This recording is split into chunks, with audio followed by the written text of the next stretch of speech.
Guys रुईको बोट पानीमा हाल्दा त्यो डुब्छ कि डुब्दैन यही कुरा थाहा पाउन चाहदा हामी यस भिडियोमा 3 2 1 So welcome to back my new video guys. मेरो नाम हो Bajrang Girodia and you are watching now Mr. Hackbe.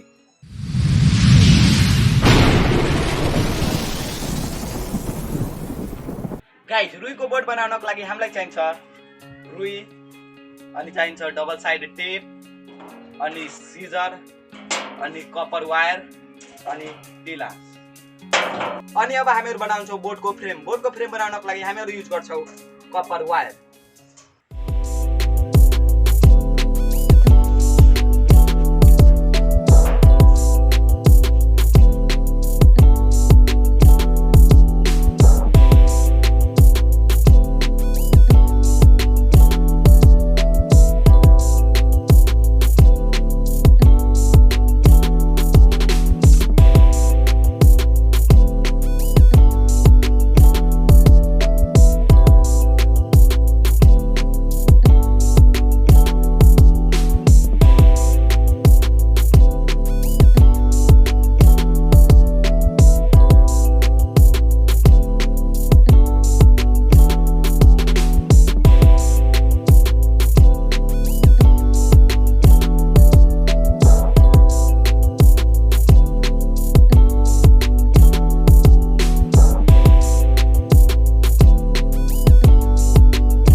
Guys यहाँ हेर्नु बोटको फ्रेम बनेर रेडी भइसकेको छ अब हामीहरु यसलाई कभर गर्छौं रुईले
अनि अब हामीहरू लिएर जान्छौँ यसलाई तलाबमा अनि हालेर हेर्छौँ कि यो डुब्छ कि डुब्दैन।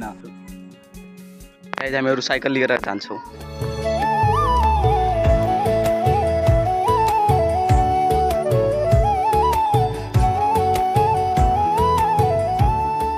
गाइज फाइनली हामीहरू लेक लिएर आइसकेका छौँ। अब यसमा नै रुईको बोटलाई हालेर अनि हेर्नेछु त्यो डुब्छ कि डुब्दैन।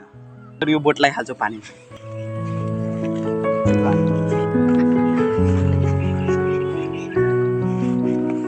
यो बोटलाई हामीहरू निकाल्छौँ बाहिर। फोटोमा देखिन्छ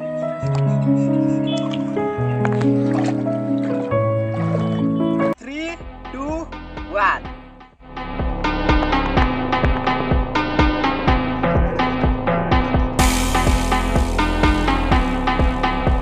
गाइज यहाँ रुईले बनाएको बोट त पानीमा हाल्ने बित्तिकै यहाँ हेर्नु कसरी डुबिरहेछ।